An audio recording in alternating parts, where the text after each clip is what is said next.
Kok apa-apa kok foto? Mulun Pak.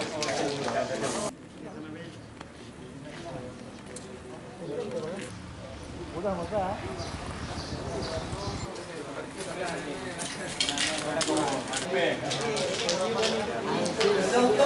Ya, jadi hari ini kami melakukan penyegelan terhadap asrama Alfia yang memang kami nilai selama ini pemerintah daerah Aceh Brada itu tidak memperhatikan bantuan dari orang lain ini.